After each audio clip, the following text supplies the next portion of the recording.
Bonjour à tous, merci d'être là pour cette table ronde qui s'intitule Demain dans la ville, tous et toutes sous surveillance.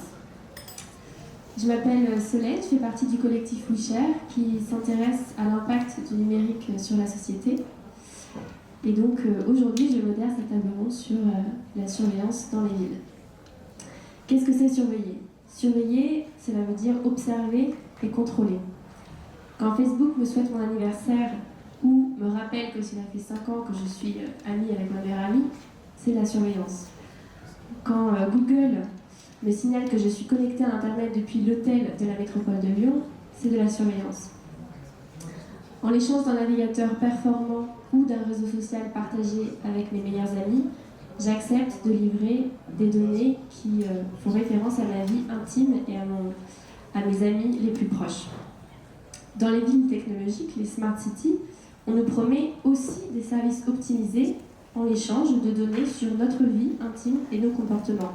Mais a-t-on vraiment le choix ? Peut-on dire non à cette forme de surveillance dans l'espace public ? De quoi parle-t-on exactement ? Comment nos données sont collectées et utilisées ? Par qui ? À quelle fin ? À quel prix ? Comment reprendre le contrôle ? Pour discuter de toutes ces questions passionnantes, j'ai le plaisir d'avoir avec moi Pierre Musso.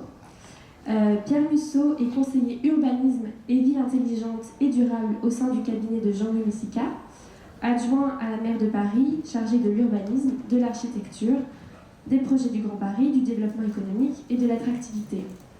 Également Sylvia Fredriksson, designer et chercheuse focalisée sur les relations entre design, technique et politique.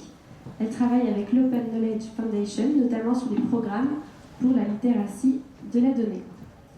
Félix Tréguer, sociologue et militant, chercheur associé au Centre Internet et Société du CNRS et post-doctorant aux séries de Sciences Po, membre fondateur de la Quadrature du Net, association de défense des droits et libertés des citoyens sur Internet fondée en 2008. Auteur de l'Utopie déchue, un livre qui retrace l'histoire longue d'Internet, du mythe émancipateur à la surveillance.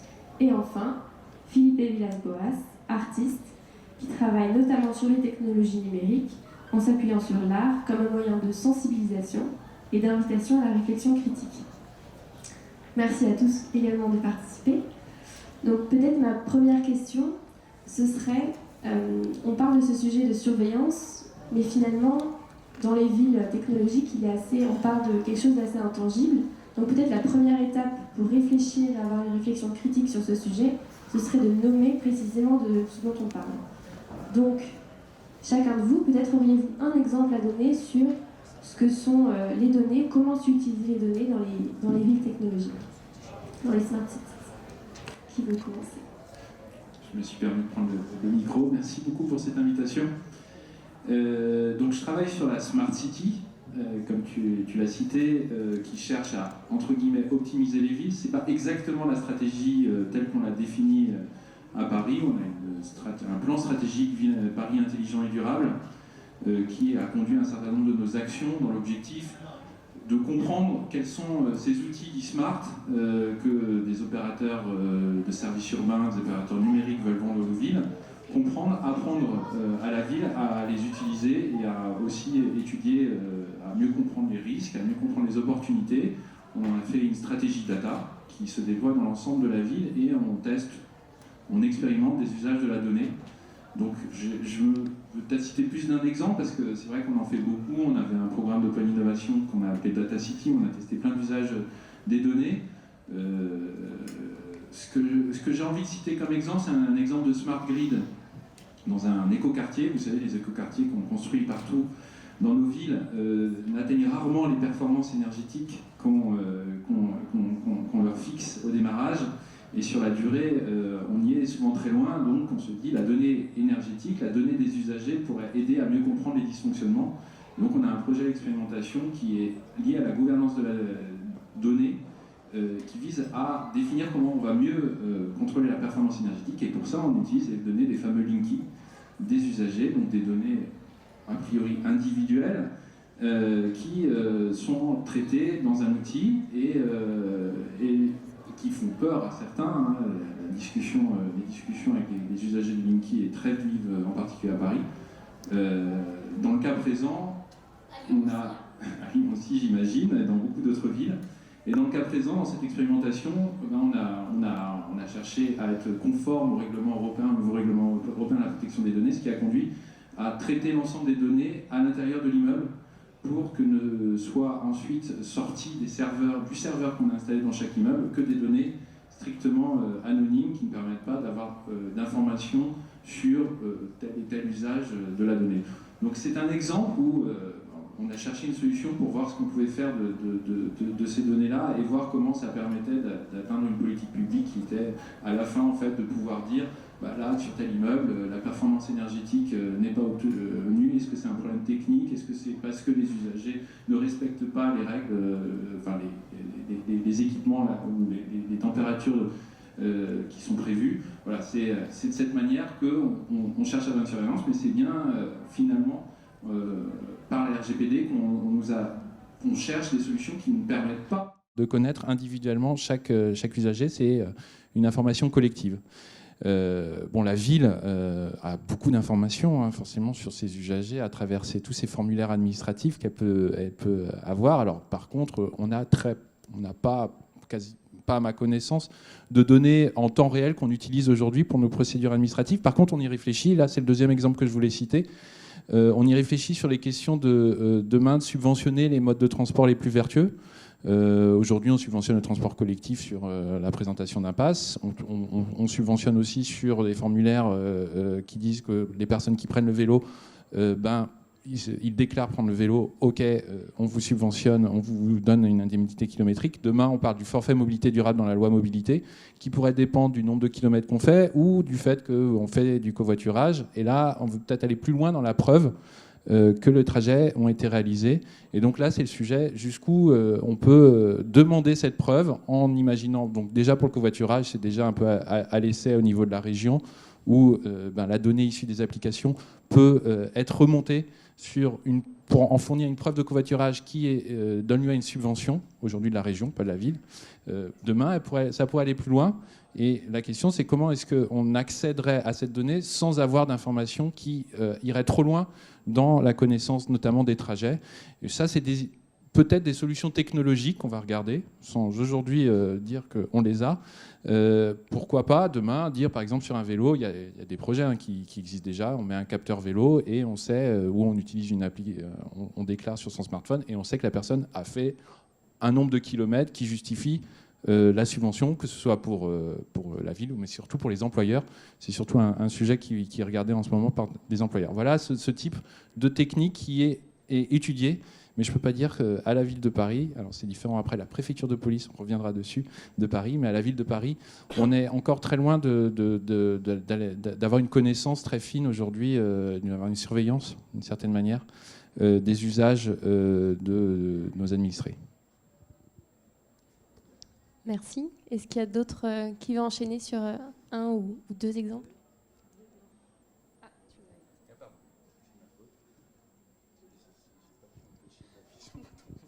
Merci également pour l'invitation. Alors, je vais peut-être faire le contrepoint justement d'un travail de politique publique mené par une institution. Donc moi, je parle du point de vue d'Open Knowledge Foundation, qui est une association internationale qui fonctionne avec des chapitres locaux. Donc il y a un chapitre français qui existe depuis 2012.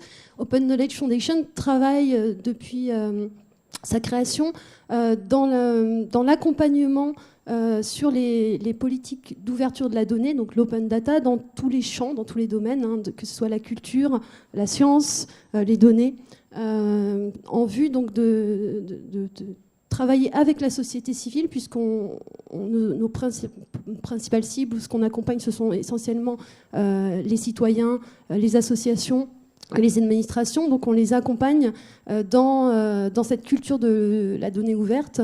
On peut dater l'open data à peu près 10 ans.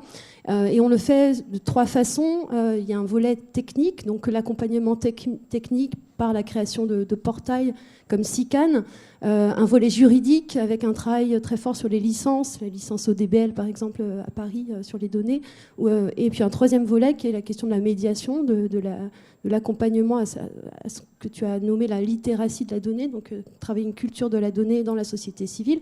Donc ces trois volets-là, on les actionne par des actions qui sont soit le développement d'outils, soit de la médiation. Et donc en 2012, s'est créé un chapitre qui s'appelle l'école des données, donc School of Data, qui part aussi du constat que l'open data c'est un semi-échec, dans le sens où en fait il y a finalement très peu de données qui sont mobilisées réellement par les citoyens. On a beau être dans une injonction à l'ouverture, ça ne suffit pas. Et puis on se rend compte que les jeux de données souvent sont incomplets, très peu mobilisés. Et donc sur cette base-là, le réflexe est de dire il faut travailler à un accompagnement, une culture de la donnée, sans quoi tout ça ne sert à rien. Et donc l'école des données se lance. Et puis on a une diversité aussi d'approches au sein des collectifs. Moi, mon travail porte beaucoup sur l'accompagnement local de citoyens sur des problématiques qui les touchent, qui les concernent directement. Et donc on a travaillé beaucoup dans des quartiers à partir des problématiques qui étaient rencontrées, à essayer de voir comment la donnée pouvait être un levier d'action, voire un contre-pouvoir, dès lors qu'on est capable de comprendre à quoi on fait face, ce qu'on manipule, et dès lors qu'on sait s'en servir. Donc moi, c'est comme ça que j'ai travaillé avec les données, comme un outil de contre-pouvoir. Et qu'est-ce que ça veut dire ? Ça veut dire créer les conditions pour que des personnes qui sont en face de situations qu'ils ont du mal à appréhender. Alors, un cas concret pour moi, c'est le quartier de la Chapelle à Paris et la question de l'insécurité, dans toute la complexité, dans toutes les dimensions que cette question-là pose. Et on a travaillé donc dans des quartiers sur des temps assez longs, à essayer de décomposer la question, toutes les dimensions de cette question-là, et se rendre compte que l'insécurité, qui est quelque chose de très abstrait, on peut l'appréhender sans forcément être dans une optique solutionniste, c'est-à-dire on va régler le problème, mais dans une optique qui crée les conditions d'une reprise en main d'une situation complexe par des actions concrètes qui peuvent être menées par les habitants. Donc on a travaillé à décomposer cette question de l'insécurité, se rendre compte qu'on touchait à des questions de qualité de vie, des questions de salubrité, des questions de pollution. Et les habitants ont choisi, donc les habitants qui étaient déjà investis dans les conseils de quartier, ont choisi de se saisir de ces questions-là. Notamment, on a travaillé sur la pollution sonore à la Chapelle, et on a créé les conditions pour mener ce qu'on appelle les expéditions de données, c'est-à-dire permettre aux habitants d'identifier une question, de collecter des données. Donc on a fait ça avec des smartphones, avec une application qui était à ce moment-là développée par l'INRIA. Et de la collecte, on va jusqu'à l'analyse et à une visualisation. Ça sert à quoi ? Ça sert à se dire, oui, en fait, on a les moyens d'établir un constat qui est formulé à partir d'observations et non plus à partir de ressentiments, de sentiments. Et ça permet de travailler sur une base collective. Et ça, il me semble quelque chose de déjà important. Bon, j'ai pas mal travaillé dans des quartiers, à Stein aussi, par exemple, sur des questions de logement. Souvent, avant même de pouvoir dire on participe ou on contribue, on a besoin de créer les conditions d'une analyse de la situation objectivée ou en tout cas débattue. Voilà, donc ça, c'est un exemple de travail qu'on fait avec les données comme un préalable à du plaidoyer ou à une mise en action avec des collaborations ultérieures. J'ai essayé de revenir à la question de départ pour évoquer les technologies qui s'assimilent à des formes de surveillance dans les villes aujourd'hui. Ces derniers mois, ces dernières années même, on a beaucoup parlé en France. On a joué à se faire peur en parlant de la Chine, du crédit social, de la reconnaissance faciale telle qu'elle était utilisée dans ces pays, ou de boîtes américaines comme Palantir ou PredPol qui aident certaines forces de police locales aux États-Unis à faire de la police prédictive. Et alors que dans le même temps, des projets du même type voyaient le jour en France dans l'indifférence générale et sans en fait aucune transparence sur ces projets. Donc très concrètement, d'ores et déjà, à travers la France, on voit des technologies de ce type se déployer souvent sous couvert de projets de Smart City. Donc il s'agit de vidéosurveillance dite intelligente, lorsqu'on va coupler des algorithmes permettant d'automatiser l'analyse vidéo, de reconnaître des démarches. Ils disent vidéoprotection. Alors, et puis des vidéoprotections intelligentes. Double effet novlangue. C'est bien de la vidéosurveillance. Et c'est en effet automatisé, c'est-à-dire que là où on a mis des centaines de millions, voire des milliards d'euros depuis 15 ans en France pour équiper, mettre des caméras de surveillance partout dans l'espace public, la limite à l'efficacité proprement policière de ces outils, c'est la capacité à visionner les milliers de flux correspondants. Quelques équivalents temps plein dans des centres de supervision urbaine au niveau des polices municipales ne permettent pas tout à fait d'avoir suffisamment de monde qui regarde ces flux vidéo. Donc beaucoup de choses possiblement d'intérêt pour la police passent aux poubelles de l'histoire. Du coup, là, l'idée, c'est il y a donc plusieurs études qui montrent d'ailleurs l'inefficacité de la vidéosurveillance pour non seulement prévenir, mais aussi réprimer la criminalité et la délinquance. C'est Laurent Mukeli qui a un ouvrage récent sur le bluff de la vidéosurveillance et qui rappelle que malgré les sommes d'argent public colossales investies dans ces technologies, elles ne servent que dans environ 3% des enquêtes judiciaires. Elles ne jouent un rôle vraiment crucial que dans 3% des enquêtes. Là, on passe dans la vidéosurveillance 2.0 avec la capacité, grâce au progrès des technologies dites d'intelligence artificielle, d'automatiser l'analyse, ce qui, à mon sens, laisse augurer d'une efficacité policière et donc de certains dangers, de dangers imminents en termes de liberté publique décuplés dans les années à venir. Donc pour faire de la reconnaissance, la vidéosurveillance automatisée, elle peut servir à plein de choses. Lorsqu'on couple ces algorithmes d'analyse automatisés à des fichiers avec les empreintes faciales de la population, de migrants, puisque beaucoup de fichiers récemment ont été dotés d'empreintes faciales, à commencer d'ailleurs par en 2016 le fichier TESS pour les demandeurs de carte d'identité et de passeport qui désormais contient des empreintes faciales exploitables par des logiciels de reconnaissance faciale. Les fichiers de l'immigration, ils sont passés aussi tout récemment. Avant ça, le fichier traitement des antécédents judiciaires qui concerne plusieurs millions de personnes mises en cause, complices ou simplement témoins d'affaires ayant été traitées par les autorités sont fichés dans ce fichier. Et là encore, il peut être, lui c'est le seul aujourd'hui à être légalement utilisable à des fins de reconnaissance faciale. Enfin bref, tout ça pour dire que les fichiers existent et qu'on peut faire de la reconnaissance faciale avec la vidéosurveillance automatisée. On peut détecter des comportements suspects ou ce que l'ancien ministre de l'Intérieur, bien aimé de cette ville, Gérard Collomb, a appelé les comportements bizarres, que l'intelligence artificielle promet donc de pouvoir repérer automatiquement. Donc ça fait partie des différentes applications, mais on peut également envisager la vidéo-verbalisation automatique.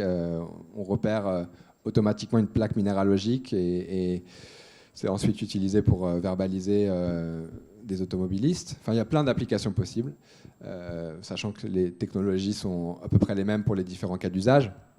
Évidemment, là, notamment dans le cadre de la répression du mouvement des Gilets jaunes, on a plusieurs indices concordants qui laissent entendre que les vidéos filmées par les chaînes de télé en continu ou diffusées par des manifestants sur les réseaux sociaux ont été largement utilisées en lien avec, on pense, c'est une hypothèse mais qui semble assez probable, en lien avec des outils de reconnaissance faciale pour identifier des personnes au sein des manifestants. Donc on a différents... Alors je vais finir sur le tour d'horizon rapide et je vais essayer d'être plus rapide sur les autres technologies.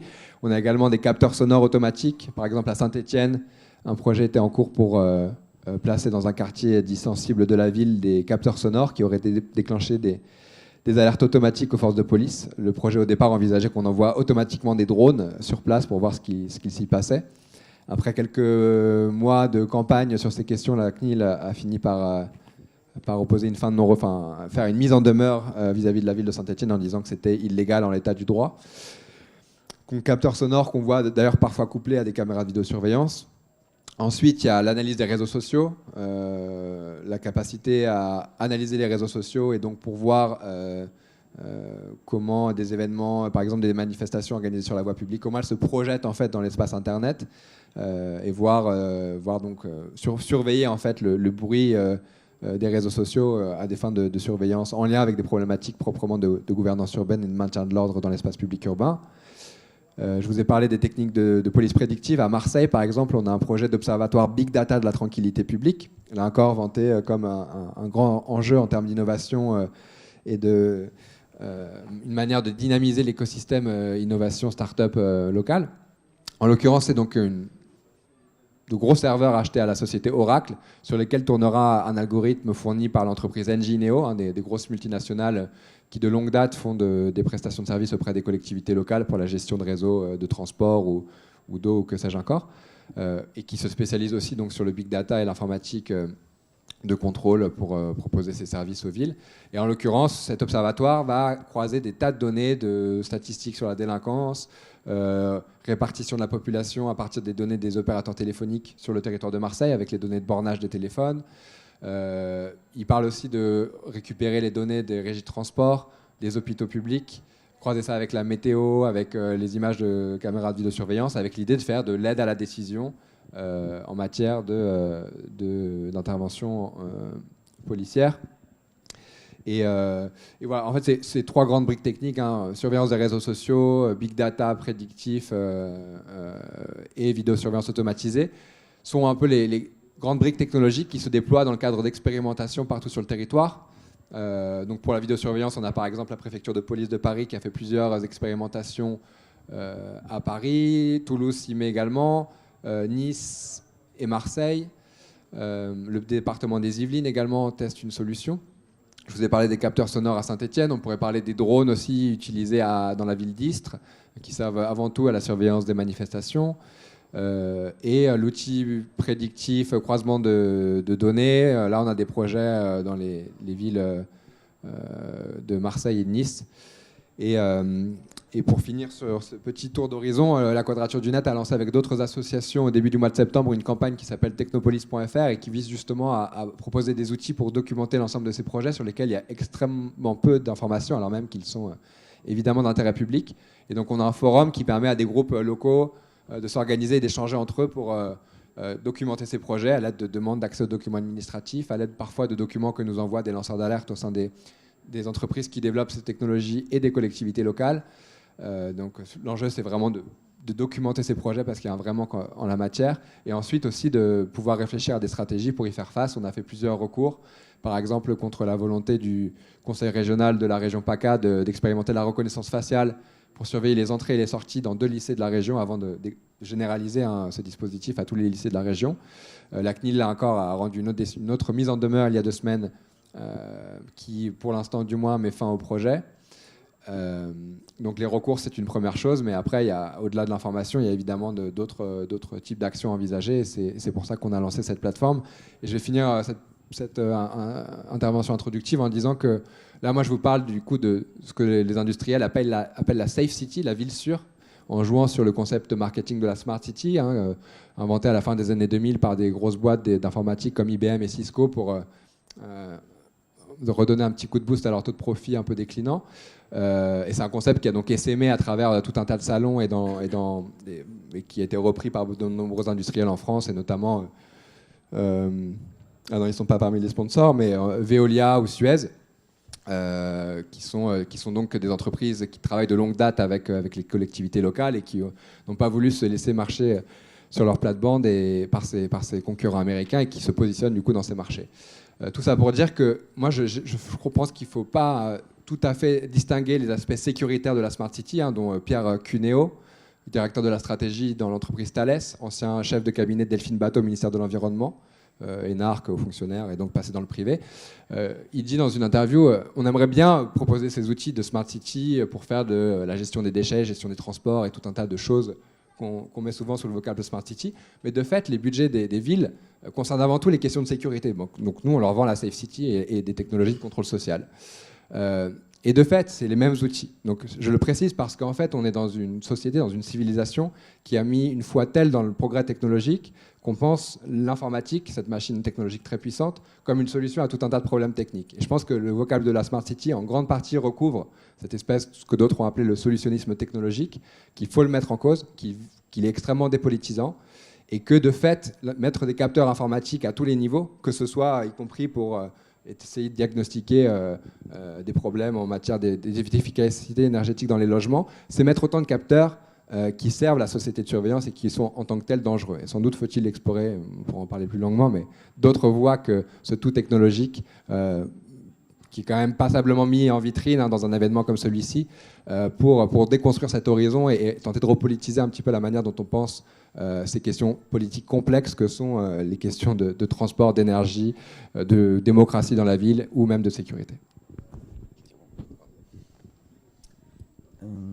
Bonjour, merci aussi pour l'invitation. On a fait un joli tour d'horizon des technologies, du coup je vais peut-être essayer d'être plus court ou de faire un petit pas de côté.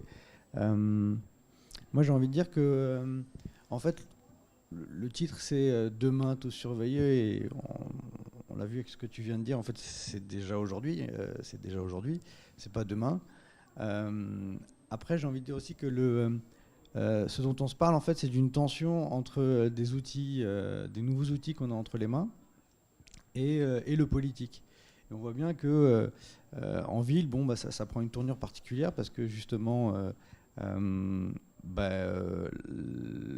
plupart de la population y vit, que c'est là que finalement on se retrouve pour justement essayer d'organiser la vie politique, la vie citoyenne et de gérer mieux un peu cette société ensemble.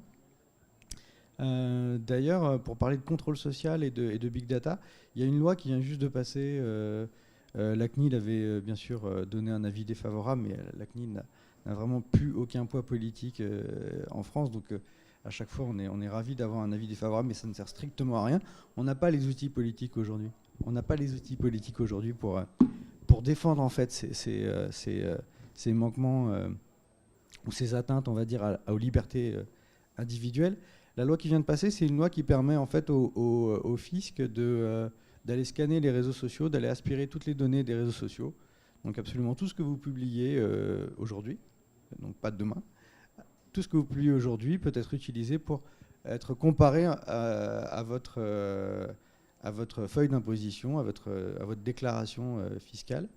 Moi, ça me semble intéressant finalement de parler d'enlever les deux L à ville et de parler de la surveillance dans la vie en général, parce que j'ai l'impression que le sujet concerne nos vies en ville, nos vies en ligne, nos vies tout court. Et pour parler de deux dispositifs, tu as évoqué tout à l'heure effectivement le Social Credit System, donc dont on a beaucoup parlé, mais qui finalement n'est pas... est en expérimentation en Chine. En fait, il y a, je crois, près de 40 villes qui expérimentent plusieurs solutions, dont les big data, dont la reconnaissance faciale. Il y en a certaines même qui arrivent à reconnaître les gens en fonction de leur démarche. Votre démarche peut suffire à vous identifier aujourd'hui. Alors ça fait sourire et en même temps, pas du tout. Ce que je voulais dire là-dessus, c'était que comme tu l'as dit, en fait, on a exactement les mêmes outils de surveillance aujourd'hui dans les pays occidentaux. Donc c'est toujours... moi, je suis toujours aussi navré de voir qu'on est là à critiquer les Chinois, alors qu'en fait, on a en France des entreprises qui sont à la pointe dans ces domaines-là. Et puis, je dirais aussi que on a un peu fantasmé cette idée de la surveillance totalitaire, totalisante, je ne sais pas, les deux. Et que les systèmes qu'on imagine interconnectés, parfaitement fonctionnants, opérants, surveillant tous les citoyens, et de la reconnaissance faciale, de la vidéo, tout ça imbriqué, en fait, ça ne fonctionne pas si bien que ça. On le sait déjà, alors il n'y a pas besoin d'aller en Chine. Déjà aux États-Unis, quand on a essayé de prédire un petit peu la criminalité, on savait très bien que les policiers, du coup, ils étaient envoyés dans tous les quartiers majoritairement noirs, parce que forcément les flics arrêtaient principalement les noirs, et du coup l'algorithme était entraîné sur ces données-là en se disant que oui, la criminalité du coup allait se jouer dans ces quartiers-là, alors que c'est absolument pas vrai. Et je ferai donc une boucle pour revenir à cette loi française qui vient de sortir sur l'aspiration des données personnelles sur tous les réseaux. Je trouve ça assez affligeant de voir que ces outils qui sont formidables, qui permettent une ouverture, une éducation, et je suis ravi d'être là, parce que Fréquence École fait un boulot d'éducation numérique assez phénoménal, avec une volonté de pas se développer, de partager le contenu pédagogique qu'ils font. Ça, c'est super important d'éduquer nos enfants, mais même nous-mêmes. C'est-à-dire que nous, on n'est pas... moi, je ne suis pas spécialiste. Je m'intéresse juste au sujet parce que je trouve que c'est éminemment politique. Ce que je voulais dire, c'est que ces outils-là sont sont déployés de manière assez violente sur la population, sur les individus, et que plus il y a d'outils déployés sur la masse, moins finalement on va s'occuper de ceux dont il faudrait s'occuper, moins on va surveiller ceux dont il faudrait vraiment avoir un œil sur eux, et du coup je cherche des points d'appui. C'est de ça que j'ai envie de discuter. Merci. Du coup, sacré tour d'horizon entre les capteurs sonores qui permettent aux citoyens de récolter de la donnée sur leur environnement à la chapelle, aux technologies de vidéosurveillance intelligente, automatisée et couplée à la reconnaissance faciale. Du coup, moi, la question que ça me pose, c'est, tu disais, les technologies sont dépolitisantes quand on croit à un solutionnisme technologique. Mais du coup, si nous, on remet des enjeux politiques, des rapports de pouvoir dans ces technologies-là, quel constat on peut en faire ? Comment, qui aujourd'hui, enfin, vous y avez un peu répondu déjà, mais à qui profitent ces technologies ? Qui collecte des données sur qui ? Et comment et à quelle fin ? Quelle lecture politique on peut avoir de ces technologies ? Ça peut être dans un autre sens. Bon, Pierre reprend. Déjà pour réagir qu'à la ville de Paris, c'est déjà assez politisé à l'intérieur du Conseil de Paris, dont l'exécutif est une majorité de gauche plurielle, si on peut encore l'appeler ainsi. Et la question de l'usage des données qui est fait, par exemple, par la RATP, qui peut mettre des capteurs de présence devant des panneaux d'affichage publicitaires, pose question et fait l'objet déjà de débats. Donc il peut y avoir une politisation de ces questions. Alors sur la question de la surveillance par la préfecture de police, on est un peu moins à l'aise parce qu'on n'a pas la main dessus. En fait, la ville de Paris n'a accès en fait à quelques caméras de vidéosurveillance que depuis un an. En fait, ça fait depuis il y a une réforme de la ville de Paris qui nous permet de structurer petit à petit une future police municipale qui a été annoncée. Et donc, il y a tout un donc pour l'instant, on est en train de former des personnes. On a commencé à accéder à des flux, à la visualisation d'images de vidéosurveillance qui ne sert aujourd'hui qu'au contrôle de la circulation. Donc, on a des personnes qui surveillent ces caméras et qui notent quand il y a des infractions à la circulation, sans aucune possibilité de faire de l'analyse en intelligence artificielle aujourd'hui, parce qu'on n'a pas le droit de toucher au flux.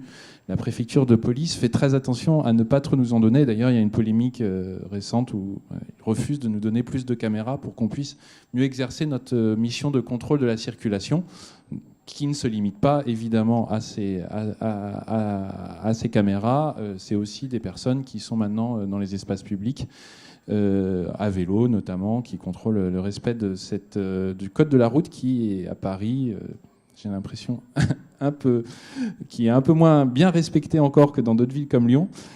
Donc il y a un enjeu à avoir cette présence aussi pour rappeler le code de la route dans une ville qui est en pleine mutation aussi dans ses usages, avec beaucoup plus de vélos, beaucoup plus de trottinettes. Mais toujours est-il que les caméras ne servent qu'à contrôler des plaques d'immatriculation. Notre sujet aujourd'hui politique, c'est on a annoncé notre future police municipale. Comment peut-on être crédible sur notre capacité à améliorer la vie quotidienne des Parisiens et Parisiennes, sachant qu'une police municipale fait toujours de nombreuses polémiques, faut-il les armer, etc. Mais faut-il aussi utiliser des nouveaux outils, aller demander plus loin dans l'usage, par exemple, de ces caméras de vidéosurveillance. Il y a des solutions qui nous sont proposées. On pourrait aller chercher auprès de la préfecture de police d'avoir accès, de pouvoir traiter les images pour faire ce contrôle. Moi, dans les usages qui m'intéressent aujourd'hui, c'est des usages d'objectivation de ce qui se passe dans l'espace public. On teste des solutions qui permettent de compter, d'évaluer la propreté des rues, par exemple, parce que c'est un sujet de polémique sans fin, et on aimerait bien un jour réussir à objectiver cette question de la propreté. Donc des technologies permettent de compter le nombre de mégots qui traînent dans la rue. Pourquoi pas envisager ça ? Et ce que ça le permettrait, c'est déjà utilisé en Suisse. On est venu nous le présenter. On regarde aussi d'autres solutions. Il faut dire, aujourd'hui, comme solution que la ville utilise, c'est quand même une solution d'image qui ne vient pas des caméras, mais qui vient des smartphones de chacun. Il commence à développer largement. On a beaucoup communiqué dessus. Chacun prend des photos de l'espace public, et c'est souvent pour dire que c'est sale. Par contre, ça ne donne pas une objectivation, parce qu'il y a dans certains quartiers qui passent leur temps à prendre en photo. En tout cas, on a une base de données de photos qui est disponible aujourd'hui, qui est normalement totalement anonyme. Je crois qu'on veille à ce qu'il n'y ait pas de photos d'individus qui restent. C'est qu'il y a quelques plaques d'immatriculation qui sont prises de temps en temps. Mais on n'a pas encore d'usage. On se pose la question de ces usages-là avec beaucoup de précautions, puisque, comme je vous l'ai dit, on a un débat politique dessus. Notre débat se pose aussi sur... on sait qu'aujourd'hui, d'autres opérateurs, notamment de plateformes, notamment américaines, prennent énormément d'images dans la ville. Street View était une manière de prendre des images. Je vais vous citer un autre exemple. Uber, qui aujourd'hui opère des trottinettes dans l'espace public, nous a proposé de mettre des caméras sur des trottinettes pour utiliser leur technologie qu'ils avaient développée pour les véhicules autonomes, de manière, alors pour nous fournir un service qui est très attendu, c'est d'empêcher des usagers de rouler sur les trottoirs. Donc en prenant des images, ils sont capables de dire si la trottinette roule sur le trottoir ou sur la chaussée, et pourraient donc empêcher la circulation.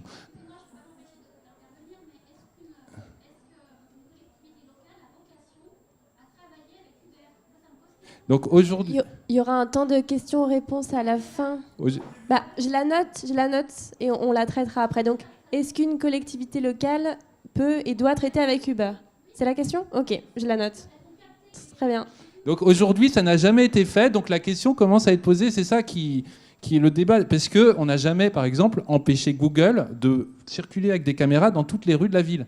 Donc c'est aujourd'hui ça le sujet, c'est est-ce qu'on peut agir, et pour l'instant on n'a pas encore tranché, on est en tout début de ce débat, on n'a pas autorisé... Oui, mais elle va arriver justement, elle va arriver cette consultation. Donc ce sujet, on n'a même pas forcément les outils. En fait, le sujet aujourd'hui qu'on se pose politiquement, c'est est-ce qu'il faut qu'on demande les outils pour pouvoir interdire ces opérateurs d'intervenir. Et en même temps, est-ce que... On échange avec eux. Ils viennent... Ah non, ça je peux vous confirmer que non. Si, on a un partenariat, effectivement, je le reconnais, depuis quelques mois, on fait payer une redevance aux trottinettes et aux vélos comme on le fait payer aux autres opérateurs. C'est quelque chose qui permet aujourd'hui d'avoir un minimum de régulation d'un service sur lequel on n'a pas encore les outils, nous, la ville. On les a jamais eus non plus sur les services de VTC. Et on se pose la question, on demande aujourd'hui à avoir ces outils. On les aura pour réguler les trottinettes. On va faire un appel à candidature à la fin du mois pour sélectionner des opérateurs suivant des critères qui sont fixés par la loi et qui ne donnent aucun droit de sélectionner un opérateur sur les données qu'il utilise. C'est sur des données d'usage, d'environnement. C'est la loi qui les fixe. Et c'est le débat aujourd'hui qu'on a. C'est de savoir, faut-il avoir plus de compétences, nous les villes, pour pouvoir interdire un service qui ne répondrait pas à qui irait trop loin dans l'usage des données personnelles. Nous n'avons pas aujourd'hui les compétences, mais c'est un sujet qui se pose. Doit-on obtenir ces compétences pour pouvoir appliquer aussi aux plateformes ce que nous appliquons à nos propres services urbains? Qui veut enchaîner? Et la dernière question, ce sera justement sur les solutions qu'on peut proposer, penser pour peut-être inverser les rapports de force et remettre les citoyens au cœur de ces questions de données. Mais là déjà, ma question c'était plus sur quel est l'état des lieux du problème, quels sont les rapports de pouvoir et qui collecte les données sur qui pour bien concerner les enjeux. Du coup, Sylvia? Oui, en rebondissant avec plein de rebonds aussi à faire sur vos interventions dans la troisième partie, donc plus tôt. La question là, qui est adressée, c'est qui se saisit des technologies, sur qui ça s'applique. Nous, c'est ce qu'on a vraiment essayé de regarder avec Open Knowledge quand on est dans les quartiers quel qu'il soit, à savoir qui est capable de se saisir de cette technologie et comment. Et à l'époque, moi j'avais aussi, je regardais un peu ce qui se passait aux États-Unis, les dynamiques de community organizing, c'est-à-dire d'organisation communautaire qui relèvent beaucoup plus de la culture américaine, c'est-à-dire capacité de groupe à mener des plaidoyers, à se saisir de ces questions. Et du coup, il y a tout un travail qui est fait de notre part à se demander quelle est notre capacité en tant que citoyen à collectivement se saisir de ces questions, puisque le premier constat qu'on fait sur la question de la donnée ouverte, c'est que souvent ces questions elles nous sont adressées de manière personnelle, via des conditions d'utilisation, etc. Que la question elle nous est toujours adressée de manière interindividuelle. Et donc notre premier travail à nous, c'est de dire comment on arrive à créer de l'organisation collective pour répondre à ces données. Et ça nous mène à la question des communs, d'une gouvernance en commun qu'on pourra discuter tout à l'heure. Et c'est le travail qu'on essaye de faire, et ça rejoint beaucoup des travaux qui sont faits par la Quadrature du Net, c'est-à-dire comment on crée du plaidoyer collectif, comment on mène des attaques judiciaires collectives, des plaintes collectives, je retrouve le mot. Avec Open Knowledge, on a lancé tout récemment un portail qui s'appelle MyData, qui est un portail qui vise à permettre à la société civile de faire des requêtes collectivement auprès des administrations, donc pour demander la mise en transparence de documents publics. Donc ça vient insister sur des démarches qui sont déjà possibles via la CADA, mais ça crée les conditions d'une mobilisation collective en ce sens. Et donc ça participe à une réflexion où on fait le constat qu'avant même d'interroger ce qu'on peut faire avec la technologie ou ce qu'on ne peut pas faire ou ce qu'on ne devrait pas faire, on a besoin de créer les conditions de cercles de travail, d'une gouvernance collective et de mise en débat de ces questions. Et à l'heure actuelle, c'est difficile de faire ça parce que nos associations, elles sont souvent dans des urgences et dans un travail qui est sectoriel ou thématique. Moi, je l'ai beaucoup observé, notamment à La Chapelle, sur la question de la migration, où en fait, chacun intervient sur son champ et il y a très peu de circulation d'informations entre les gens qui s'occupent de la collecte de l'alimentation, la collecte des vêtements, des questions de santé. Donc, il y a un travail à faire au sein de la société civile, à traiter les questions de manière plus systémique et moins sectorielle. Donc ça, c'est un travail que l'on mène. Et ça passe par l'exercice de la discussion collective sur des sujets complexes. Ça passe par le tiers-lieu, ça passe par la fabrique de communs dans la ville. Donc c'est nous ce qu'on essaye de travailler. Donc on suit l'ordre... C'est ça. Moi, sur ta question, elle renvoie un petit peu à la question ou au postulat de la neutralité de la technologie, de savoir du coup comment est-ce qu'on analyse ses usages et comment est-ce qu'on dresse un bilan politique de la pluralité d'usages d'une technologie donnée. Et je pense que en fait, la technologie, elle n'est pas neutre du tout. Elle est dès le départ imbriquée dans les rapports de pouvoir qui sont ceux de notre société. Dans ces rapports de pouvoir, moi, je crois qu'on vit dans des régimes. On vit dans des régimes qui ont une conception extrêmement limitée de la démocratie et de la participation et de cette idée qu'on peut agir collectivement pour prendre en main nos existences, régler des problèmes politiques. On est souvent cantonné au rôle d'électeur. Éventuellement, on peut s'exprimer dans les médias, mais très souvent, nos discussions politiques restent cantonnées à des cercles relativement restreints. Enfin, voilà, des formes assez appauvries de la démocratie qui ne sont pas extrêmement étonnantes quand on regarde la genèse un peu de nos régimes politiques et qu'on se rend compte que les institutions, on vit dans des démocraties dites représentatives. Donc on élit des représentants qui, eux, décident et votent les lois. Et en fait, les concepteurs du régime représentatif au XVIIIe siècle, ils ont conçu les institutions représentatives contre la démocratie, qui était à l'époque, encore aujourd'hui, incarnée par le modèle de l'agora athénienne et de forme de démocratie directe. Et si je reviens sur ce petit détour historique et que je souligne la pauvreté de notre conception dominante de la démocratie, c'est pour revenir à la question de la technologie et poser cette question-là. Qui est-ce qui a décidé qu'on avait besoin de reconnaissance faciale ?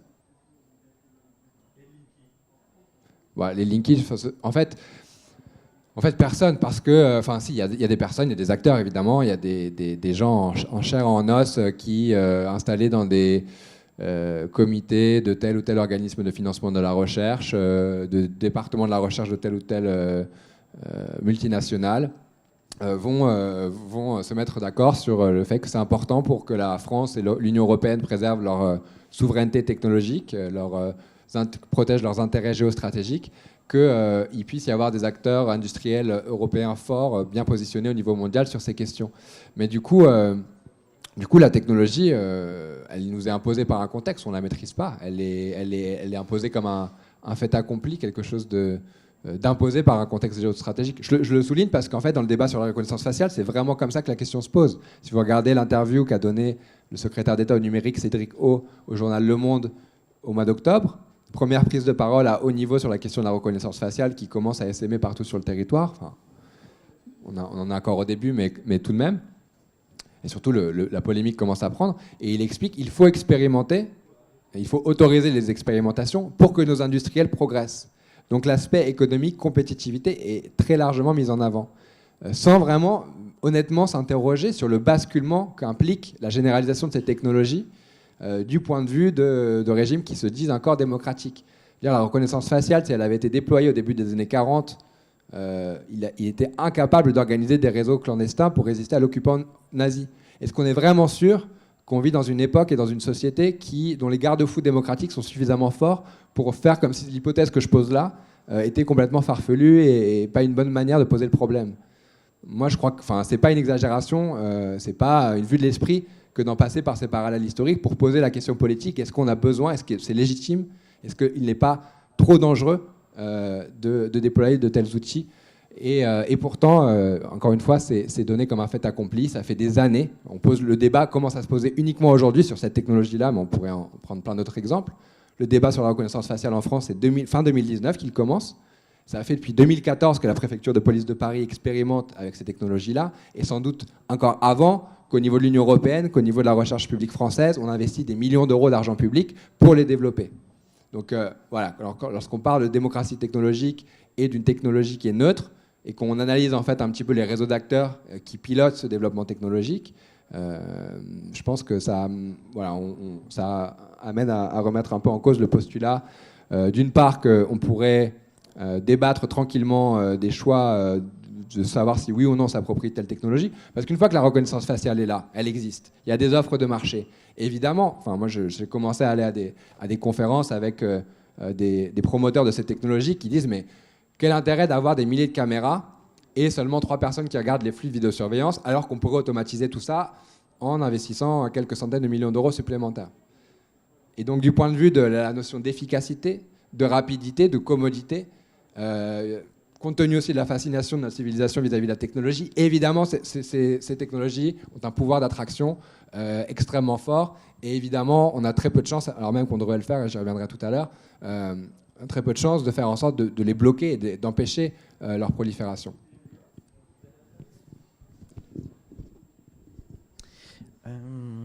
Qu'est-ce que je pourrais ajouter? Non, à qui profite le crime? Non, c'est pas ça. Oui, forcément, les acteurs privés qui développent ces technologies, ils passent beaucoup de temps à les développer. Il faut savoir que, bien que je suis d'accord avec toi sur le risque totalitaire, il est évident, même si finalement il ne nous apparaît pas clairement à l'esprit et à la vue. Moi aussi, ça me fait flipper en fait. Mais je pense que techniquement, on n'y est pas du tout en fait. On n'y est absolument pas.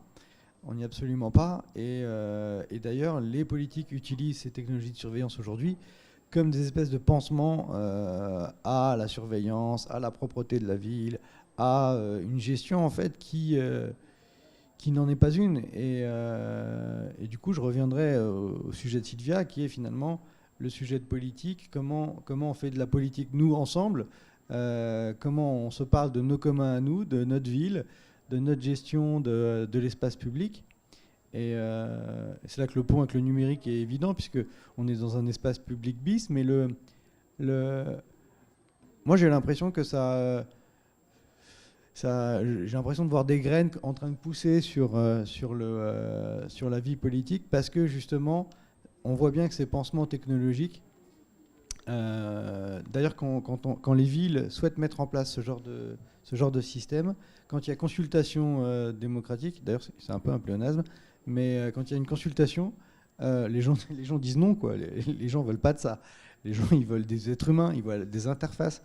Le gouvernement pousse pour que, par exemple, on automatise de plus en plus les services à la personne, l'administration en général. Les gens ne veulent pas de ça. Déjà, les gens n'ont pas tous un ordinateur. Ouais, ben il faut aller leur parler. Hein. Faut aller leur parler. Il faut aller leur parler. Il faut aller leur dire ce que vous pensez de ça. Ouais, parce que moi, je sais pas, je préfère avoir un être humain en face de moi quand j'ai des démarches administratives à faire. Je préfère avoir une discussion. Je préfère avoir un regard plus humain sur ce que j'ai à raconter. Et puis, tout simplement, pouvoir discuter. Parce que la machine, en général, ou l'interface que le gouvernant a mis en place, voilà, avec l'aide, effectivement, de certains intérêts privés ou de certaines entreprises. Mais c'est pas suffisant, ça. Enfin, moi, c'est pas de ça que j'ai envie, et je pense que c'est peut-être un avis qui est partagé. On peut en discuter. L'automatisation, quand même, on peut en parler de manière plus large. Il y a plein de choses qu'on a automatisées qui nous rendent service. Maintenant, c'est à nous de faire le tri. C'est-à-dire que si on se retrouve tous effectivement fichés, avec des accès, des non-accès, des espaces dans la ville dans lesquels on peut aller, des espaces où on ne peut pas aller. Il y a Alain Damasio d'ailleurs qui a sorti un livre qui s'appelle Les Furtifs, que je vous incite à lire, qui parle finalement de cette ville du futur où on est tous absolument surveillés, et avec une catégorisation aussi des citoyens en fonction de leurs moyens. Moi, je le trouve tellement actuel, ce bouquin, en fait. J'ai l'impression qu'il nous parle d'aujourd'hui, alors avec une projection aussi des alternatives qui est assez intéressante. Et voilà, je ne sais plus, pas d'autres choses à ajouter. Peut-être qu'on peut se parler après d'organisation, de comment on fait, comment on fait sans, et comment on lutte contre. C'était le sens de ma dernière question. Donc, il faudrait être assez rapide sur cette dernière question pour bien garder du temps pour les questions. Avec le public, j'entends. Donc, ma dernière question, c'était en effet comment on réagit, qu'est-ce qu'on fait. Si on se dit qu'on veut se passer de la technologie, comment on fait? Si on veut reprendre le pouvoir, je dis comment les citoyens, comment on reprend le pouvoir sur ces technologies-là?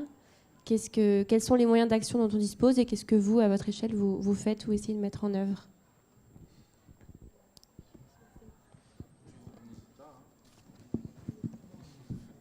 On m'incite à répondre. Puis j'ai envie d'effectivement débattre, parce que je ne dirai jamais que je m'oppose à la technologie, et notre première manière d'agir face à cette technologie, c'est de l'expérimenter effectivement. On peut dire pourquoi on cherche à expérimenter. Parce qu'on a envie de savoir comment ça fonctionne. On fait des évaluations de ces expérimentations, et d'ailleurs, de plus en plus, les évaluations des expérimentations de technologie que nous réalisons pointent la question de la donnée. Donc effectivement, du coup, ça alimente le débat. Mais il ne s'agit pas pour nous de dire non à la technologie au sens large. Il s'agit de savoir comment on peut l'employer. Et du coup, est en train d'émerger maintenant des principes pour utiliser ces données. Moi, j'aime bien le principe de sobriété des données, se dire qu'il faut qu'on soit sobre dans l'accès aux données, et que ça ne concerne pas d'ailleurs que les données des nouvelles technologies. Une administration a toujours demandé de la donnée pour nourrir sa bureaucratie. Peut-être peut-on réinterroger même l'ensemble des formulaires qu'on pouvait obtenir, qu'on pouvait demander, et du stockage de ces données. Il y a une question de sobriété de données qui peut se poser. Moi, je reste convaincu que le règlement de protection européen des données personnelles est un instrument dont il faut encore se saisir pour qu'il soit véritablement efficace. Nous, il nous conduit à renoncer, enfin déjà à se rendre compte de la complexité pour l'appliquer quand on veut utiliser des données de capteurs. Il pourrait du coup nous conduire à renoncer aussi. Quand je vous ai parlé de l'usage des données Linky, pour l'instant, on teste, on regarde ce que ça permet, on voit si ça a un impact, mais en restant dans le respect de la RGPD. Si c'est effectivement trop coûteux, on va l'abandonner. Par contre, Linky, c'est pas non plus la ville qui pourra demander l'abandon, donc ça ne sera pas notre sujet. Mais c'est vrai que ça complétera on a voulu travailler avec Enedis pour savoir si on pouvait en tirer quelque chose. Si on n'en tire rien, ça va alimenter le débat national. Et la dernière chose que je voulais dire, c'est que pour aller plus loin sur les questions de données, on regarde de près ce que font plusieurs villes comme Nantes ou Rennes sur une charte des données qui intègre l'ensemble de ces sujets et qui cherche à l'appliquer à l'ensemble des opérateurs partenaires de la ville, des services urbains, et pourquoi pas demain d'aller plus loin avec d'autres acteurs. Le sujet, c'est effectivement, faudra-t-il un jour avoir les outils pour interdire l'accès à la ville à des opérateurs qui ne respectent pas ces règles. Moi, ce que j'appelle un péage digital, dire vous n'avez le droit à accéder à la ville que si vous respectez des principes de protection des données et que vous partagez les données qui sont utiles à la ville, puisqu'aujourd'hui, on n'a accès à strictement rien de ce que font ces nouveaux opérateurs. Évidemment, je ne demande pas à avoir accès à des données personnelles, mais des données qui, aujourd'hui, deviennent de plus en plus... qui permettent à ces opérateurs type Google, avec sa filiale, son groupe Alphabet, de commencer à proposer à des villes un ensemble d'outils Smart City qui nous donne l'impression qu'on va perdre la main. Nous, on voudrait juste avoir accès. Je reprends l'exemple des trottinettes. On a demandé à avoir accès juste pour savoir où est-ce que les gens utilisaient des trottinettes de manière à...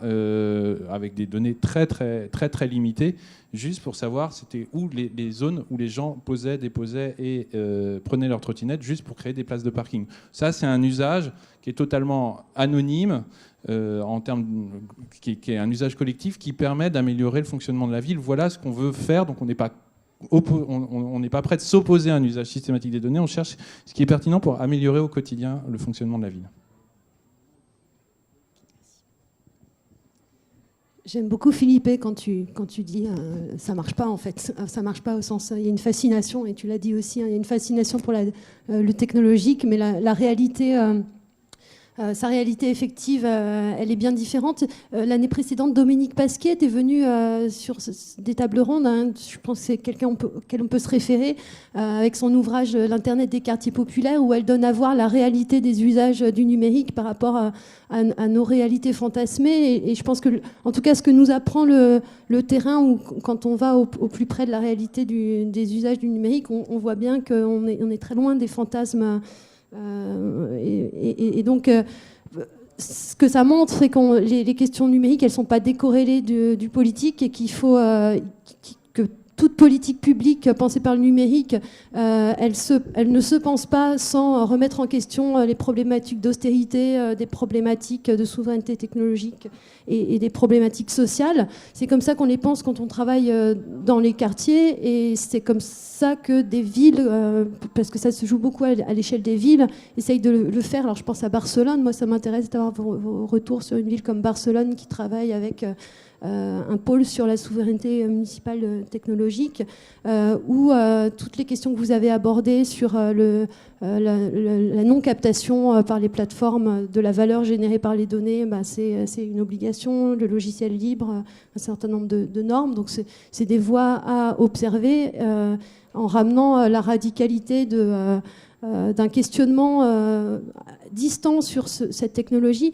Et cette radicalité, moi, je la trouve en ce moment chez des acteurs comme Framasoft et Pierre-Yves Gosset qui revient sur 5 ou 10 ans de développement de logiciels alternatifs au GAFA, et qui lui-même dit, en tant qu'acteur du libre, hein, donc Framasoft, maintenant, c'est vraiment l'alternative au GAFAM par excellence.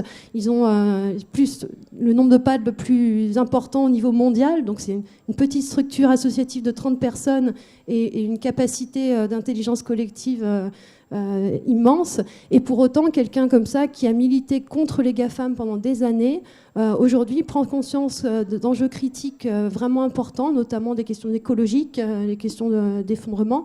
Et un acteur comme ça, très bien positionné, dit en fait, après avoir dégooglisé, on déframatise, c'est-à-dire que non, on ferme.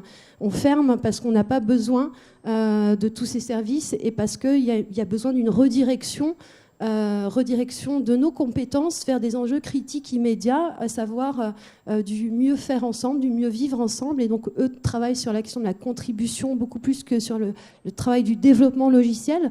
Et bon, voilà, donc c'est un exemple de démarche qui, moi, m'informe aussi de notre nécessaire recul par rapport à cette montée en puissance des technologies, qu'elles soient d'ailleurs ouvertes ou propriétaires. Je pense que ce recul, on en a tous besoin. Sur les solutions, moi, depuis 40 ans, depuis que l'informatique essaime dans nos sociétés, depuis les années 70 en gros, on a exploré en gros deux approches. Enfin, d'une part, utiliser le droit pour essayer de contrecarrer les effets négatifs de l'informatique, hein, donc ce serait le RGPD, et puis avant lui, la loi informatique et liberté de 1978 en France, qui crée la CNIL, était déjà une espèce de solution mise en avant par les élites à l'époque pour garantir les libertés et apporter une réponse aux inquiétudes qui se faisaient jour dans la société quant à l'informatique et à son appropriation par les grandes bureaucraties. Hein. C'était avant l'informatique personnelle. Et donc l'informatique était quelque chose de très largement critiqué dans la population. Des grèves face à l'informatisation du secteur tertiaire, des scandales autour du fichage d'État déjà, etc. Bon, la CNIL, clairement, elle a été créée pour empêcher une surveillance d'État et un fichage généralisé, l'avènement d'une société de surveillance. Je pense qu'en 40 ans, on peut se rendre compte et se mettre d'accord sur le fait que la mission n'est pas vraiment remplie. Et le deuxième type d'approche, ce serait une approche technologique explorée par les hackers, par exemple, lorsqu'ils mettent en avant la cryptographie comme un antidote technique proprement fondé sur les mathématiques pour coder les messages et échapper au regard des autorités ou aux formes de surveillance commerciale. Je pense que là encore, même si le droit et la technologie peuvent être des instruments, des outils de lutte dans des stratégies de résistance à la surveillance par exemple, ou si on utilisait des alternatives telles que Framasoft, logiciel libre décentralisé, plutôt que les outils des GAFAM, c'est aussi une manière d'avoir une pratique un peu en résistance de l'informatique dominante. Mais que, grosso modo, c'est des comportements qui restent marginaux, qui ont du mal à passer à l'échelle, qui n'emportent pas l'adhésion des politiques publiques déployées, ou très rarement, enfin, je pense en tout cas aux solutions technologiques type cryptographie, etc., que les approches juridiques pêchent par leur efficacité. Et bref, en fait, on est mal équipé, en fait. C'est insatisfaisant. Moi, je reste persuadé qu'utiliser l'arme du droit, c'est l'outil d'action principal de la Quadrature du Net, à travers des recours, à travers un plaidoyer au niveau du Parlement français ou du Parlement européen. Je pense que c'est nécessaire d'occuper cet espace. C'est nécessaire de défendre les libertés à travers l'arme du droit. Mais je suis forcé de constater, après 10 ans d'engagement dans ces débats, que c'est d'une efficacité extrêmement limitée. Donc on peut continuer à se dire, face à l'intelligence artificielle, face au big data, qui sont une nouvelle étape en fait dans ce processus d'informatisation, qui s'accompagne en plus à l'inverse de l'informatique personnelle et à l'inverse d'Internet qui décentralisait l'accès à l'informatique, schématiquement. Le big data et l'intelligence artificielle, ça recentralise énormément. Il faut de gros serveurs, une puissance de calcul colossale et énormément de données pour faire fonctionner ces outils. Donc forcément, ce sont des instruments qui sont uniquement accessibles aux grandes organisations. Et par ailleurs, alors même que dans les années 70, on était encore dans un je sais pas, le moment de la guerre froide, l'argument des libertés, c'était post-68, l'argument des libertés était pas mal mis en avant et les élites politiques, administratives, économiques donnaient des gages de libéralisme au sens politique du terme. Là, on est plutôt je trouve que la culture démocratique n'est pas au beau fixe, notamment chez nos élites et plus largement dans la population, et que on est dans une période de recul assez net, assez important et très rapide des libertés publiques. Donc dans ce contexte, s'en tenir à ces pansements sur une jambe de bois qui est ce processus d'informatisation et qui renvoie à des choses encore plus fondamentales dans notre civilisation, je pense que c'est inefficace et qu'il faut qu'on arrive à ouvrir nos imaginaires à la perspective d'une désescalade technologique, c'est un peu ce à quoi tu faisais référence à l'instant, et questionner en fait ce solutionnisme technologique qui habite toute notre société, qui nous façonne à plein de niveaux, et ce depuis l'enfance, aux ateliers où on apprend à dresser des robots aux enfants. Enfin, Voilà, je pense que c'est partout et que c'est fondamentalement ça qu'il faut remettre en cause. Après, j'ai pas de piste claire sur comment est-ce qu'on traduit ça en mode d'action. Pour l'instant, nous, on explore un peu ces choses-là parce que, par exemple, sur la reconnaissance faciale, la Quadrature du Net, sa position, c'est de dire non, il faut l'interdire, cette technologie. Elle est trop dangereuse. On ne va pas rentrer dans le débat de il y a les bons usages de la reconnaissance faciale et il y a les mauvais usages. Hein. Parce qu'en fait, c'est un continuum. C'est une technologie qui est plus qu'une technologie, qui est une idéologie fondée sur le contrôle biométrique, sur le contrôle des corps, que ça, c'est fondamentalement dangereux et qu'il faut qu'on soit capable, du coup, d'affirmer notre refus de certaines de ces trajectoires technologiques dont on le sent qu'elles sont déshumanisantes. Et je pense que c'est d'autant plus important vis-à-vis de l'informatique qu'on est dans une étape où on en met à tous les niveaux, et on évoquait l'enjeu de l'automatisation. Je crois que l'intelligence artificielle et tous les petits débats qu'on voit essaimer ici Parcoursup, la dématérialisation des services publics, le fisc qui surveille les réseaux sociaux, la Safe City, etc. En fait, tout ça, c'est plein de petites pièces d'un seul et même puzzle où on voit des machines remplacer les humains dans les bureaucraties à tous les échelons et prendre des décisions, organiser les processus, catégoriser, trier, notamment la population, et que face à ce processus-là, il faut vraiment prendre la mesure de ce que ça implique à court terme, que cette transformation, cette automatisation des bureaucraties et les formes de déshumanisation que ça implique.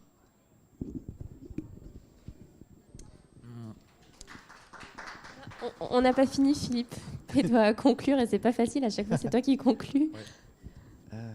J'ai oublié ce que je voulais dire. Est-ce que tu veux parler de tes installations? Non, comme tu veux. Je préférais qu'on parle de surveillance. J'ai vraiment oublié.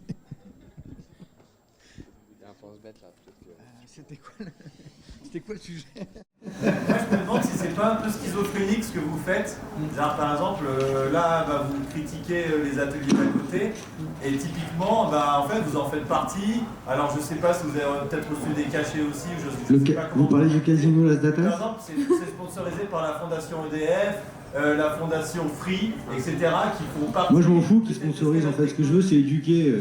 Je me demande dans votre cerveau comment ça fonctionne exactement. Parce que là, vous êtes en train de nous parler que c'est pas bien, qu'il faut arrêter tout ça, qu'il faut désescalader. Et en même temps, vous êtes dans un festival qui fait tout l'inverse. C'est quoi que vous avez envie de venir là? C'est quoi? C'est le fric? Je rebondis parce que. C'est le fait de parler de vos bouquins, de vous exprimer devant du public, j'en sais rien. Je rebondis juste parce que vous Ce avez qui parlé du m'intéresse, casino. c'est de parler de culture numérique avec des enfants de 10 ans. Mais le casino, vous l'avez vu, vous mentionnez vous-même. Ouais. C'est une horreur. On apprend aux enfants à jouer avec leur identité parce que ce qu'on leur demande, c'est âge, sexe, adresse. Ce qui vaut 10 points pour avoir des jetons au casino, c'est le numéro de carte bancaire de maman qui est à côté. Philippe, tu veux finir par une intervention ou on passe aux questions? Parce que là, du coup, c'est un peu mixé. Non, mais en fait, je t'incite à faire cet atelier, puisqu'il est présenté comme ça. C'était justement une installation qui a été conçue pour raconter, photographier l'état des lieux en fait, de l'addiction aux plateformes et l'exploitation des données personnelles. C'est une façon en fait de faire de l'éducation. C'est pernicieux, les enfants ils sont contents de jouer. Il y avait un gosse, il prenait des jetons. Je lui dis viens, j'ai un ballon, on va dehors, on joue au foot. Il disait non, je m'appelle Yanis, j'ai 7 ans, il voulait des jetons. Et les machines à sous, il y a des études très très très intéressantes là-dessus. Mais c'est exactement ça qu'on utilise en fait. On essaye. C'est extrêmement pernicieux. Mais on leur montre exactement le système tel qu'il est. Il est là un après-midi dans l'année. Mais tu sais que les enfants de 10 ans ont très bien compris. Et si t'as pas compris, c'est peut-être que je sais pas. Mais non. Oui, c'est très pernicieux. Moi j'ai compris qu'un enfant de 10 ans, ça dépasse ces questions et qu'il n'y a aucun adulte pour prendre des décisions. Un enfant de 10 ans à qui on explique que les données personnelles sont une monnaie d'échange sur Internet pour utiliser des services et des produits gratuits. Quand on lui explique ça, quand on lui raconte ce que c'est les données personnelles, les informations sur sa vie privée, qui il est, où il habite, qui sont ses parents, ses amis, ce qu'il mange, ce qu'il consomme, une fois qu'on lui explique tout ça, il a compris ce qu'on cherchait à lui. L'enfant que j'ai vu, on lui a pas expliqué, il était très content, et c'est pas simplement les données. Excusez-moi, mais moi ça fait 3 jours que je suis là en train d'expliquer à tous les gosses qui passent. Malheureusement, vous n'étiez pas là quand je suis passé à l'atelier. Mais les enfants... Peut-être que j'étais en train de manger, désolé. Les enfants, c'est pas simplement les données personnelles, c'est leur identité. Et bien sûr, c'est ça le sujet. On peut questionner aussi les réseaux sociaux. Mais je t'en prie, alors développe des choses pour sensibiliser les gens, parce que c'est ce qu'on essaye de faire ici en fait. Est-ce qu'on peut prendre d'autres questions? Parce que là, du coup, on monopolise complètement le débat. D'accord. Je crois que tu t'es exprimé déjà, mais vas-y. Et après, est-ce qu'il y aura une autre question quelque part? Non. Bon, du coup, vas-y. Alors, sauvé le monde hier parce qu'il y avait un atelier, la fabrique des futurs venait sauver le monde. Mais le problème, c'est que j'ai pas pu parce que du coup, il y avait trop d'enfants autour de la table avec leur feutre. Et du coup, sûrement qu'ils ont trouvé la solution. Mais finalement, je me suis penché plutôt sur la conférence le numérique est-il compatible avec le développement durable. Et je me suis dit, bon, on va faire peut-être de l'écologie et tout, on va peut-être pas sauver le monde, mais c'est déjà pas mal. Et donc, on a la solution. Il faut qu'on garde des vidéos YouTube à 240 pixels. Comme ça, on va pas sauver le monde, mais au moins, la planète ira un peu mieux quand même. Et c'est une question par rapport à cette table ronde ou l'autre du coup? Ah, ok. Du coup, bon, moi j'ai trouvé ça un peu ridicule comme solution pour sauver la planète. Mais je trouve que c'est aussi contradictoire avec ce que disait une des intervenantes de dire on va récolter de la donnée et tout ça. Mais en fait, finalement, il faut qu'on récolte de la donnée parce qu'il faut qu'on voit qu'il y a des mégots de cigarettes qui sont jetés par terre. Ouais, donc voilà, j'ai trouvé ça assez ridicule. Voilà, on continue dans la donnée, etc. Après, moi je vais passer. Je peux répondre sur votre première question, rapidement? Je fais très vite, comme ça je vous la repasse en rebond. Moi, mes ateliers de terrain dans les quartiers parisiens, ils sont aussi une grosse désillusion, parce que je pars aussi en me disant waouh, la donnée, un outil potentiel de contre-pouvoir, voilà. Et la réalité, c'est que je me retrouve, on a travaillé avec la CAF aussi sur la question de c'est quoi être parent dans un quartier, et en fait, on fait un travail, on remplace des politiques publiques qui n'ont pas lieu, et on fait un travail simplement de cartographie de où sont les centres médicaux pour les enfants. Ah ouais, moi je suis maman du quartier, toi aussi, en fait on peut peut-être faire des trucs ensemble et juste se parler. Et en fait le travail d'éducation populaire à la donnée, il nous renvoie aussi à des questions de société, et c'est ce que je disais sur le décalage entre nos discours et puis la réalité de terrain. C'est ce que raconte Dominique Pasquet, et c'est des choses qu'il faut toujours avoir en tête, être au plus près des réalités. Et quand on parle de données, moi ce que j'aime bien avec cette notion de données, c'est quand on parle de données, on ne parle pas forcément numérique et technologie. Données, c'est bien en amont de la technologie, c'est bien la question de l'information. Et c'est ça qu'on travaille dans nos ateliers, c'est comment on crée les conditions pour partager l'information en commun. Et ça ne suppose pas de technologie derrière. Par contre, l'information, c'est le pouvoir. Et créer les conditions ensemble de reprendre la main sur ce pouvoir qu'est l'information, c'est, je pense, un des nœuds essentiels de ce qu'on discute au-delà de la technologie. Je repasse la balle. Mais justement, en fait, je voulais parler de votre aspect de la donnée, parce que vous avez dit à un moment que, du coup, avec une donnée objective, on peut se passer de sentiments ou de ressentiments. Et du coup, je sais pas, moi, en fait, quand je suis arrivé, j'ai vu des grandes banderoles où il y a écrit Super Demain, et en dessous, il y a des gens qui dorment dans des tentes. En fait, il a neigé il y a 2 jours. Ça, moi, j'en ai rien à foutre de dire que c'est une donnée ou pas, en fait. C'est mon sentiment, c'est ce qui se passe dans la vraie vie. Et en fait, j'ai pas envie de le mettre dans des 0 et des 1 pour que ça rentre dans une machine pour dire qu'il y a tant de gens qui dorment dehors, en fait. Super Demain, et il y a des gens qui dorment à la rue, en fait. Voilà, on est dans ce bâtiment de la métropole de Lyon. Alors, sur la migration, des gens qui dorment dehors. Alors, le rôle de la donnée par rapport aux gens qui dorment dehors, moi, je l'ai vécu au centre humanitaire de La Chapelle, quand est un camp humanitaire avec 30 personnes qui font la queue, et des assos qui viennent de partout dans Paris et qui apportent un peu à la volée du matos. La donnée, ça peut servir à quoi si on la met en commun? Ça sert un peu à organiser, par exemple, la récolte des vivres, etc. Et ça permet d'accélérer des choses. Ça permet aussi de contrôle, donc c'est pareil, hein, voilà, c'est de l'information et on peut faire le meilleur comme le pire avec. Nous, on s'en sert, on essaye dans un but d'amélioration des urgences, voilà, mais c'est pas la seule réponse.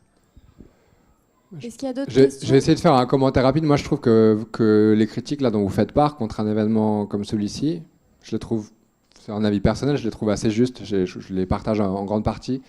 Moi, quand j'ai vu... Alors, raison, on n'est pas payé pour parler ici. Je pense qu'on le fait toutes et tous de manière extrêmement désintéressée, comme, tu vois, participer au débat public et on répond à une invitation et on essaye d'avoir ce débat. Mais clairement, moi, en voyant Super Demain, moi, Gramsci disait pessimisme de la raison, optimisme de la volonté. Je pense être quelqu'un de plutôt joyeux et avec un peu d'entrain au jour le jour, mais je ne suis pas fondamentalement très à l'aise avec le futur qui se prépare et je ne crois pas que demain soit si super que ça et aujourd'hui il n'est pas non plus génial.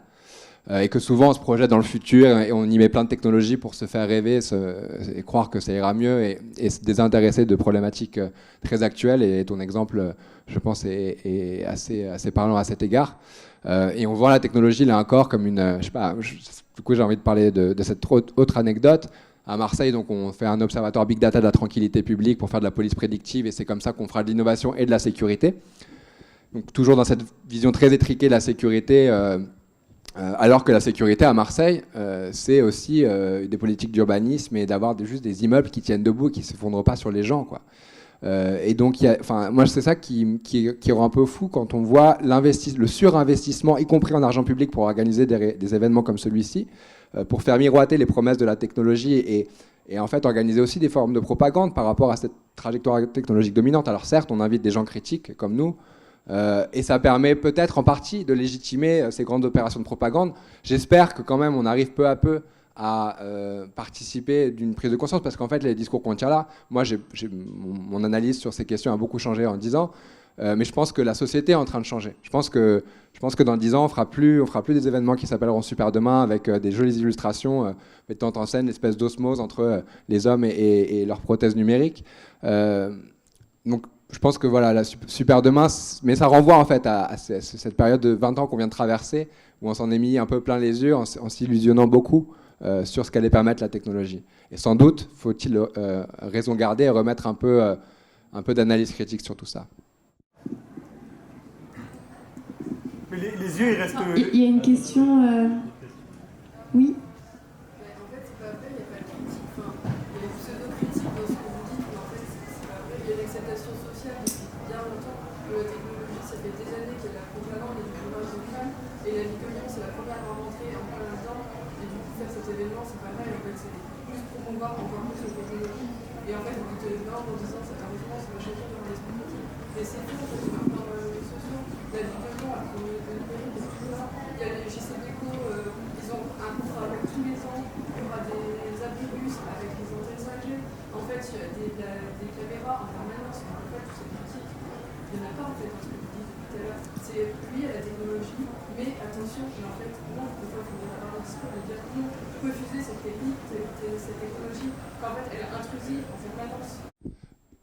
Enfin, je me permets de répondre très rapidement, mais j'ai vraiment... Moi, un des trucs qui m'a poussé à venir, c'est justement essayer d'incarner le type de discours que tu viens de tenir aussi bien que je pouvais, dans un événement où je savais que ça n'allait pas être forcément le discours dominant. J'ai parlé de refus aussi, enfin bref. Et là mais au-delà de ce que moi j'ai pu dire ou ce que mes collègues sur l'estrade ont pu dire, enfin, moi, ce que je trouve saisissant, c'est en fait de voir que vous êtes plein à tenir ce type de discours, que sans doute ça aurait été, même s'il y avait des gens qui tenaient ces discours il y a 5 ans, ils ne se seraient pas organisés ou ils ne seraient pas venus je ne sais pas si vous êtes venus du concert ou en tout cas, enfin, ces idées progressent.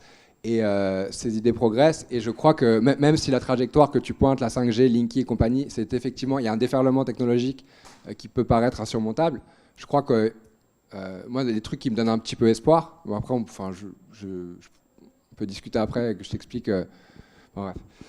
Ça me va un petit peu mal les critiques que tu portes et on pourra en discuter plus avant, mais je pense que en fait dans la société il y a en train d'avoir un réveil un petit peu et que la prolifération de ces machines partout, elle commence à générer un malaise de plus en plus grand et qu'il y a moyen peut-être collectivement d'organiser quelque chose, une réponse collective, politique, proprement politique, à partir de ça.